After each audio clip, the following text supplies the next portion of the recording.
Hi, I'm a late diagnosed, high masking autistic woman, and I'm here to share my journey of what led me to self-diagnose at age 34, why I pursued formal testing, and what has changed in my life since. YouTube videos from other late diagnosed creators have helped me so much in my journey, so I wanted to give back and create a video of my own with my own story in the hope that it'll help someone else out there. So how did I first self-diagnose?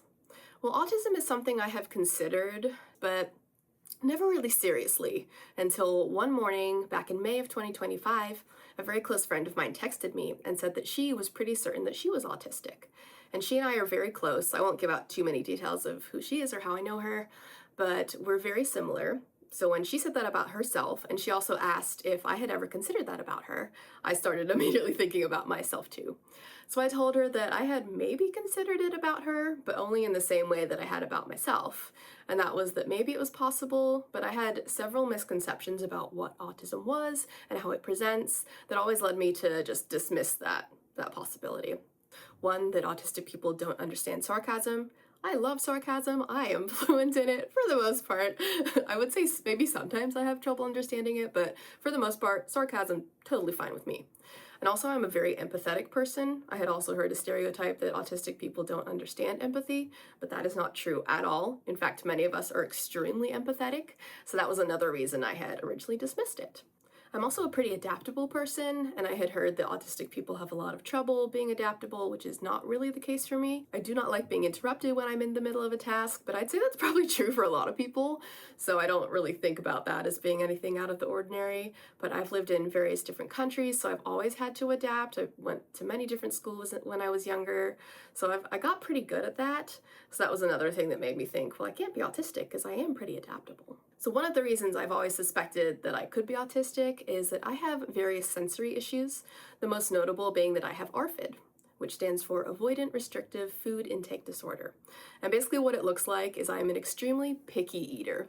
I barely eat any foods. I have a lot of problem with different textures. Most types of drinks I would be okay trying, except for things, like a Bloody Mary. Those just sound absolutely disgusting to me and I will not try one. But other than that, trying drinks is pretty easy for me because the texture is almost certainly going to be the same, just a liquid. Because of my sensory issues with food and my ARFID, there are a few phrases that will strike fear in me like no other. One of those is banquet.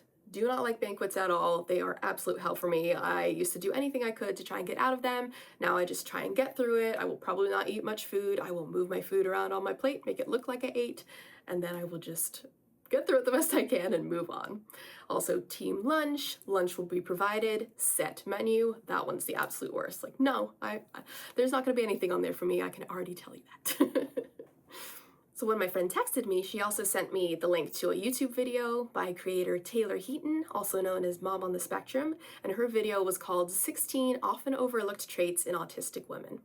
And I thought, okay, I'm gonna watch this, maybe I'll identify with a few, but I think I identified with just about every single one in that video.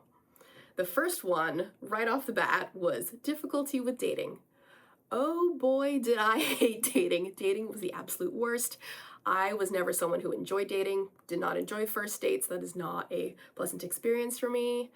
I'd say probably the exception was the first date with my husband, and that's kind of how I knew that he was the one, was everything flowed easily, I had a good time. But other than that, it was always just so stressful. Having a one-on-one conversation with someone I have just met is not my idea of fun, not something I tend to enjoy at all. So that was always a struggle for me. I went on many, many, many first dates, very few second ones. I found it very hard to find someone that I was compatible with. I am so glad to be done dating, and I hope I never have to again. I was always just terrible with flirting too, never understood how to do that, did not date at all in high school. I very much wanted to, I didn't know how. I just kind of expected that guys would come up to me and ask me out, but I think that happened once and I was totally freaked out when it did, and I said no and ran, basically. But yeah, I have Googled how to flirt many times in my life. Thankfully not so much anymore because I'm married and hope to stay that way for the rest of my life. Dating sucked and I don't miss it at all. Next is masking. And I was masking so much that I didn't even know I was masking. I thought that was just me or that everybody was like this. Women are often socialized to, be polite and smile when we don't necessarily feel like smiling. And I'm also a ballet dancer, so I'm trained in, how to make my face always look pleasant, even when, I'm holding my leg up here and everything hurts and I'm dying. Trained to smile and make it look like, oh, I'm totally fine. So not only have I been trained in that from ballet, but it's just how I go about my life when I'm interacting with other people, is I will always try to have a pleasant expression and look happy even when I'm not. Another example of masking is pretending to be interested in something that someone at a party is telling you that you really have no interest in at all, but you also don't know how to leave the conversation. Another autistic trait. So you'll pretend to be interested and just try to keep the conversation going as best you can until you can find a way to get out of it. This can cause a lot of burnout and anxiety, both of which I've experienced a lot. A lot of exhaustion when it comes to social events. I found that my time limit is about 3 hours for parties or other social events. I do enjoy going to them. I enjoy socializing and being around my friends, but after about 3 hours, I'm usually done, ready to go home, be in solitude, and recover from that event. One example of something I do that's masking that I never thought of as masking is that I am originally from the UK, so that is my native accent that I grew up with, is a British accent, which there isn't one British accent, there are so many different varieties, but my specific one is kind of the BBC, Harry Potter stereotypical one. But then I moved to the US when I was 7, so most of the time now I speak with an American accent, but if I'm speaking with someone else who is British, such as my family, or if I go back to the UK, then I'll kind of revert to that accent, and I do it intentionally. It doesn't happen naturally, I'm very much thinking about it. Sometimes I will slip up and, drop an R here and there when I'm speaking in my American accent, but most of the time I have to fully think about which accent I'm using and when. I get very confused when I'm around someone who has an accent that's not quite the same as either of mine, so either a British or an American one.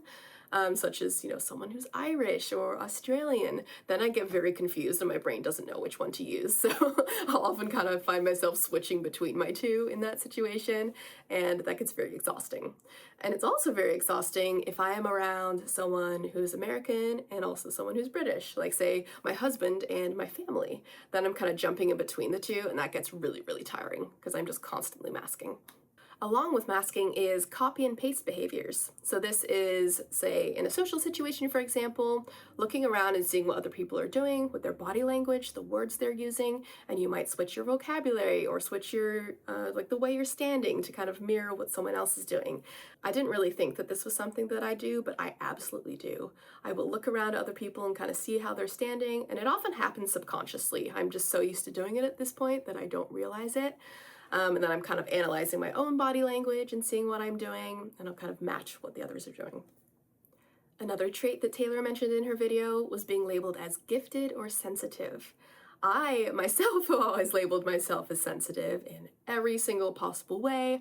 I cry very easily. I think I cried in front of every single boss I had at the first company I worked at, which was very embarrassing because you're not supposed to cry at work. But I did because sometimes my emotions just or so much that I can't handle it, and the way that they release is through tears. And then gifted, I always excelled in school. I think that's one reason why my diagnosis was missed as a child, was usually people get diagnosed when they struggle in school. But because I was acing all my classes always, no one ever picked up on it for me. At least if they did, they never told me. I also very much have anxiety. I'm a very anxious person. I'm on medication for it. What's funny is that in my mid-20s, or I should say up until my mid-20s, I didn't think I had anxiety. Looking back, I'm like, how could you not think you had anxiety? I have been such an anxious person my whole life, but because that's the way I always lived, I just didn't realize it. So finally in my mid-20s, I was diagnosed with anxiety, but that also kind of helped cover up the autism, because everything could usually just be explained away as being anxiety. Like, oh, well, that's not autism, that's just anxiety. But turns out a lot of autistic people are anxious as well. I also tend to gravitate more towards very comfortable clothing, such as this, my comfort sweatshirt. Oh, I love these, they're so thick. They are very big though, I will say that. Like, this is a small, and it is humongous. And I'm a pretty tall person, I'm 5'8", so I don't know what they're thinking calling this a small, but yeah, so I might order an extra small next time, we'll see. But I do love the weight of these sweatshirts. I love sweatshirts in general. You will almost always see me wearing a sweatshirt. If I'm not, it's because I decided to take it off for the video despite not wanting to. Just to switch things up sometimes, so I'm not always wearing the exact same outfit. But I have various colors of the same sweatshirt. Also t-shirts, I tend to prefer cotton or cotton-like fabric. I don't like anything that's kind of like a chiffon or anything that could be more scratchy. Lace, definitely not, do not like lace. Yeah, so sweatpants and a sweatshirt, that's my favorite kind of outfit. Or jeans and a sweatshirt, that works too, but sweatpants and a sweatshirt is my favorite. Another common autistic trait, especially in high-masking women, is secret stimming. So something I always do is I touch my ear, I just kind of like rub it, either side or both sides. I often actually do one side than the other because I like it to be even. I have done that for as long as I can remember, and I actually have a picture of myself from when I was about 5 doing that. So I'll throw that in here so you can see. It was something, I used to just think of it as a habit, and I knew that I started to do it more when I was stressed. So I think it was in high school I broke the habit a few times of doing that, but then every time I got stressed it would start up again. So eventually I thought, you know what, this isn't harming me, this isn't harming anyone, I'm just going to keep doing it. So I did. And now I know that that is my primary way of stimming to help kind of regulate myself if I'm anxious, or even if I'm not. That's just, you know, something I do. So if you see me doing that, that's why. And now that I know that I'm autistic and we have a need to stim, like we need to get that extra energy out, I also got this fidget roller. It's called the Ono roller. It feels so nice. It's this cold metal. This is quite a bit more expensive than most fidget toys. This is about 40 bucks, but it's really the only one I have. The other things I use for fidgeting are, I'm a photographer, so my camera's pretty heavy. I have a big sports lens I use, so I need to make sure that my wrists are strong enough to hold that so they don't get injured, which they do quite often. So I have these wrist donuts that I squeeze. So they're supposed to be used for wrist strengthening, but they're often good for stimming as well. I've got those donuts, and then there's also these ones that go outward. So if I'm in a meeting or something, I might just be playing with this on my hand. Another trait is mentally rehearsing conversations. I do this all day, every day. It could be rehearsing a conversation that's already happened, you know, like, oh man, I should have said that. Could be rehearsing a conversation that I'm anticipating happening, or it could be one that I might be anticipating, but likely will never actually happen. So I have had so many conversations in my head with people that have never happened and probably will never happen. It's just something I do all the time. Eye contact, I don't like eye contact. It feels very intense to me, but I can do it. I'm pretty practiced at it now. I mean, even just looking into the camera right now feels pretty intense to me. So often I'll have a routine of I'll look for a bit and then I'll kind of look away and then look back. But because I can do it, that was another reason why I didn't think I am autistic. The next trait is feeling more true to myself in writing or anything that I have time to edit and kind of curate so that I can make sure it says that what I want it to say, rather than having to speak in person, because then I'm thinking about like what my face is looking like, am I using the right words? I've got the words in my head, but then I also have to get them out of my mouth, which can often be a struggle. I'll probably include some clips from filming this video where I just kind of freeze, or because I've got a bright light on me too, so that can often just be very jarring.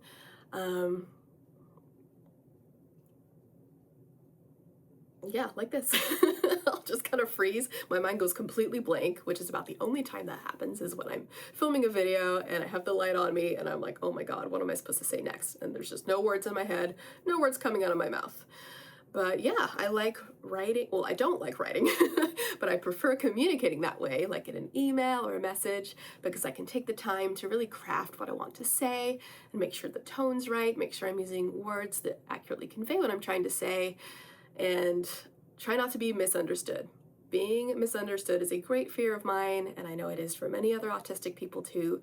So I like to over-explain. I like to make sure that everything I'm saying is going to be taken the way I intend it, because having someone misunderstand me is one of the worst feelings, and I do everything I can to try and avoid that. I also have a very rich inner world and internal dialogue. I am always talking to myself in my head. I'm definitely seen as someone who's very quiet, but if you knew how much was going on in my head, You'd probably understand why.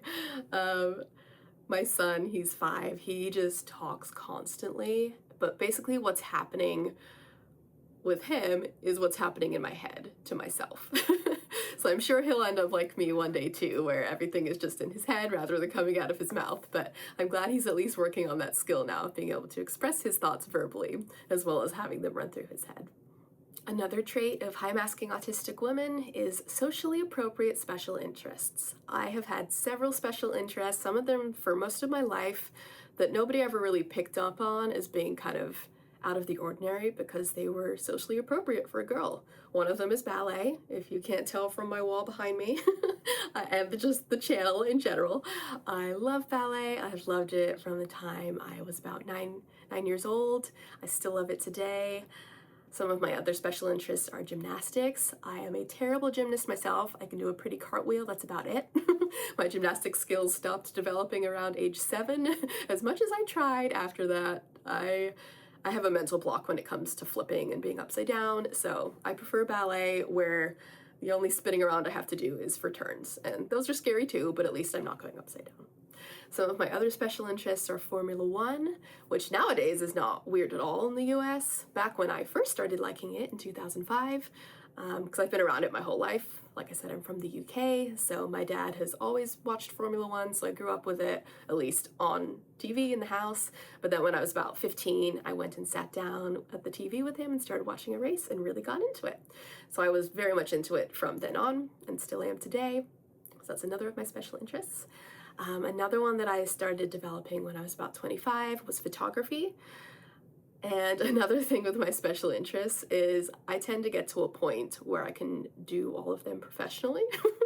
Formula One, the closest I got was getting a degree in mechanical engineering, and then decided, actually, I prefer watching racing rather than being involved in it. So that dream ended. And then ballet, I never wanted to pursue that professionally. 1, because I knew I probably wouldn't make it in the first place. And 2, even if you do, that life is just so hard. So I always wanted to have that as something I enjoyed, but wasn't necessarily my profession. But with photography, I have been able to build that into a side gig. So I have a business, it's called Split Precision Photography, where I photograph NCAA gymnastics, elite level gymnastics, which are the Olympic level competitors. So super exciting that I get to do that. And I'm also the photographer for the studio I dance at. So I photograph our performances whenever I'm able to, including ones I'm in. So that's quite the coordination challenge, but I am able to do it. One of my first special interests as a child was whales. I was obsessed with whales. I still have a lot of whale stuffed animals, and thankfully my son likes them too, so that makes me so happy. But when I was a kid, I wrote a report. I think I hand wrote this report and took it to a nearby whale center that was in the town we lived in. And I gave it to them, and they didn't know what to do with it. I'm sure they'd never had a kid just walk in and be like, here's a report I wrote on whales. But the woman I gave it to was very nice. So I don't know what she did with it, but I was very excited to hand her this report that I had written on whales.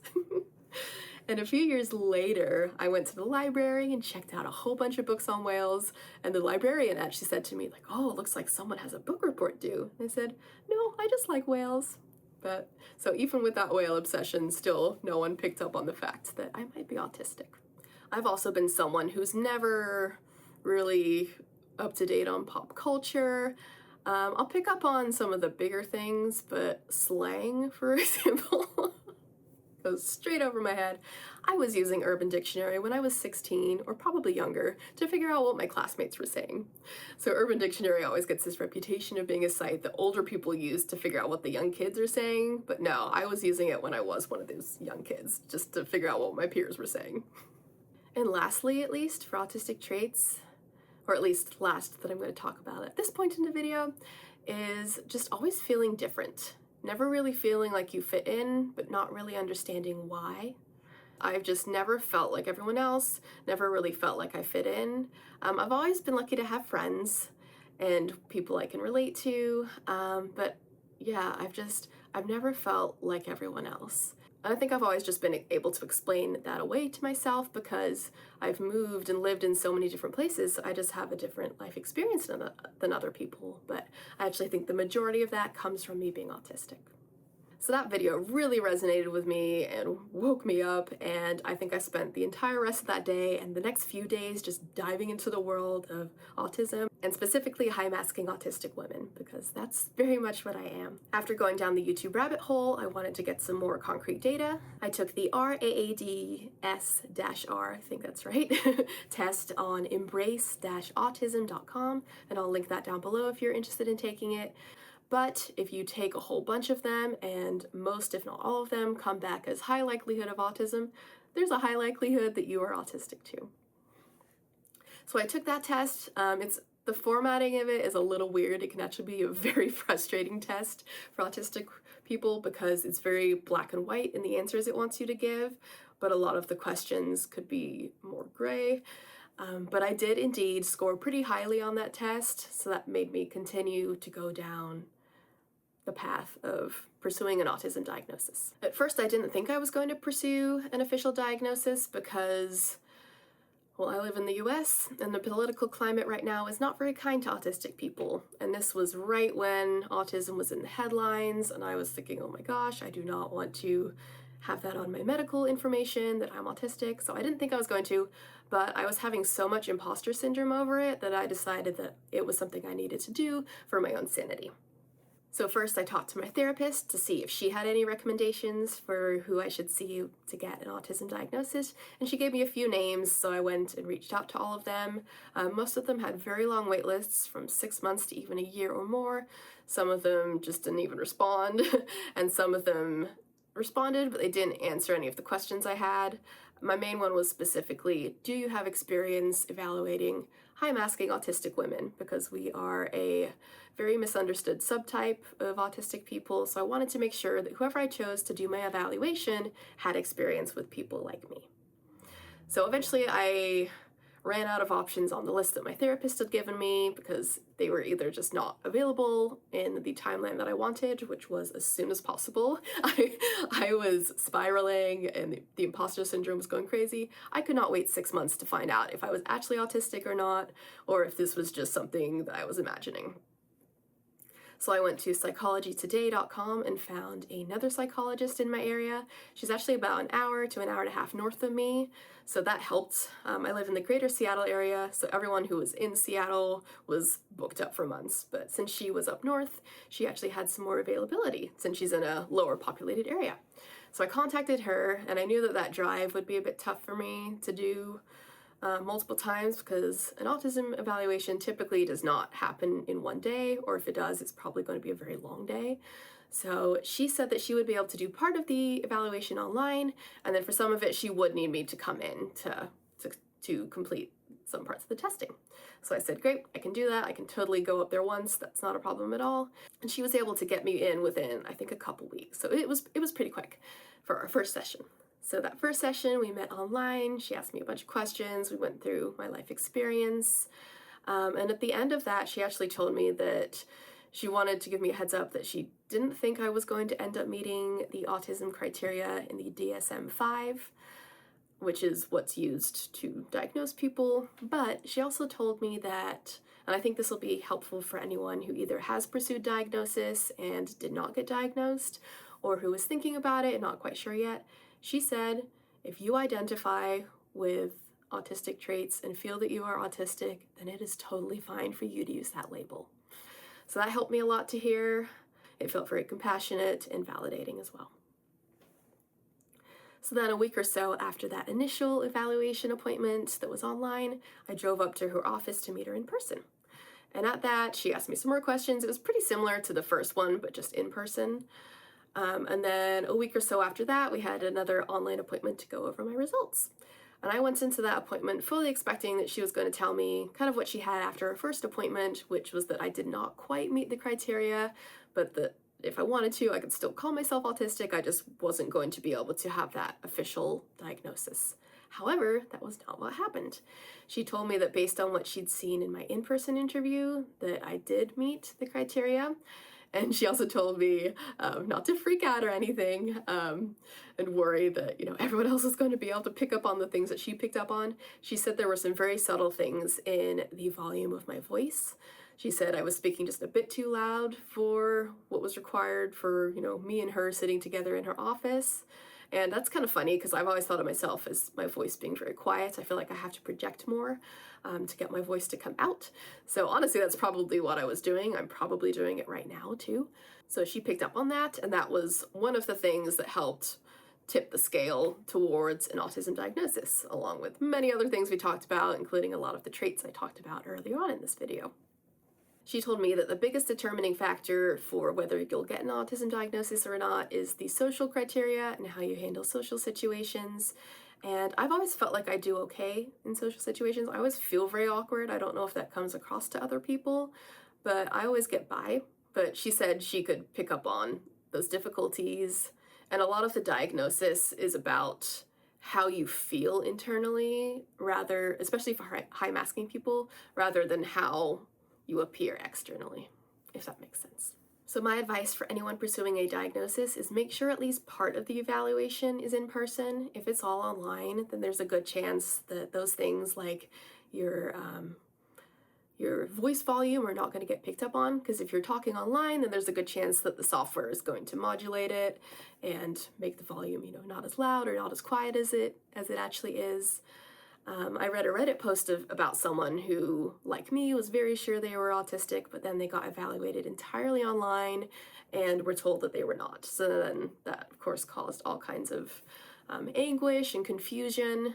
So highly recommend that at least part of your evaluation is in person. After getting the news that I was diagnosed with autism, I was actually happy about it, because at that point I had self-diagnosed. It had been a couple months since first coming to that realization, and I wanted that confirmation. I wanted to know that I wasn't crazy or just making this up. I wanted that imposter syndrome to go away. I will say the imposter syndrome is still there even after getting my diagnosis, because there are some very common autistic traits that I don't necessarily identify with. A lot of autistic people have trouble with sound and bright lights. I do to some extent, but I think from what I've seen, other autistic people experience that more. I did go to a very loud hockey game this past weekend, so I wore some earplugs during that. But for the most part, I can go without them at concerts. It might be a bit too loud, but it's not going to be so bad that I would have to leave. And whereas some other autistic people I've talked to, one I talked to said that just one bad sound can ruin her day. And that's not really the case for me. I am very sensitive to the sun. I do okay in artificial light, but the sun, oh my gosh. Having bright sunlight in my eyes is so incredibly uncomfortable. So that's what I think of when thinking about what other autistic people must experience with loud sounds or other bright lights, is how uncomfortable I am when the sun is directly in my eyes. Thankfully, I live in the Pacific Northwest, so we don't get bright sun very often, and I'm very happy here. How has getting diagnosed changed my life? Well, it's allowed me to be a lot kinder to myself. I understand now that I am different from neurotypical people and that social situations are more difficult for me. So I don't force myself to go to things if I don't feel like it. I, of course, am polite. I'll reply to an invitation, let someone know in advance if I'm not going to make it. I do my best to not cancel last minute because I hate when people do that to me. So I always try to be as considerate as I can to others and let them know in a timely manner if I'm not going to be able to make it. And also really diving into my special interests. Now that I know that those are really what feed my soul, really letting myself dive into those and enjoy them as much as I can. Those are what make me feel fulfilled in life, so I make as much time and space for those as possible in my life. It's also been really helpful for me to be open about my diagnosis. I'm not afraid to tell people. This is, of course, going to differ for everyone, especially depending on the people around. If you don't feel safe telling people that you're autistic, then of course don't. But I'm lucky that I'm surrounded by wonderful, caring people in my life. So being able to share that with them has been really helpful for me, because they're better able to understand me and I'm better able to communicate what I need to them. So this was all, as you can imagine, quite a lot to learn last year. I got diagnosed at 34. I'm now 35. So last summer I had been just overworking myself between doing things I enjoyed, my special interests as a side gig, and then my job too. I got to the point that I hit burnout, and I was able to recognize it. So I actually ended up having to take a few weeks off of work. Luckily, I was able to get paid medical leave, thank goodness. So just taking that time off to decompress, with everything that I'd been through those past few months, getting my diagnosis and learning how to live with that, and working on ways to adapt my life to it, I just needed some time off. And I was able to recognize that and do that for myself. I'm not sad to be autistic. I think autism is very much misunderstood, and including me, I didn't understand what autism was. I still don't really understand what it is, but something that I find to be true, and I'm sure many autistic people would agree with me, but I think a common experience of being autistic is that we feel uncomfortable in the world because it's not designed for us, typically. It's designed for neurotypical people. It is not designed for autistic people.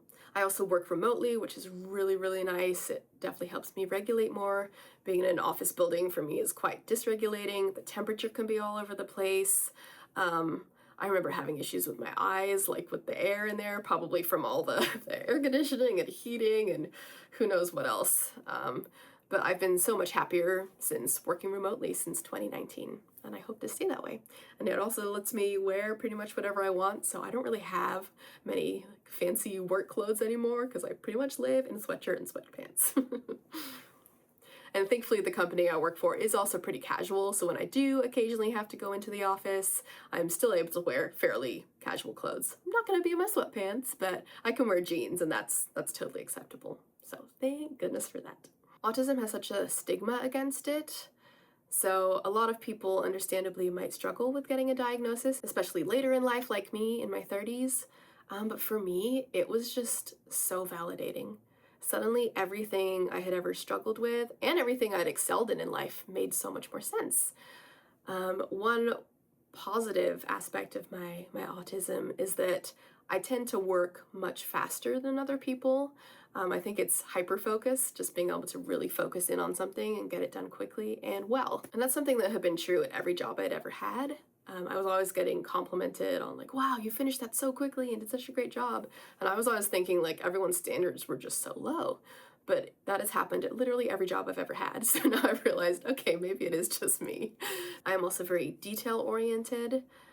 So I pick up on things other people don't necessarily see.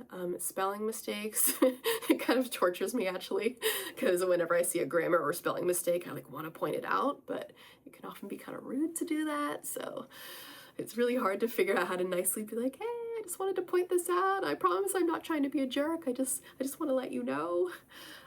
For me, I once described it as seeing a spelling mistake on a page, like there's a red flashing light around it. I mean, there isn't, I'm not actually seeing that, but it kind of jumps out on the page at me like that.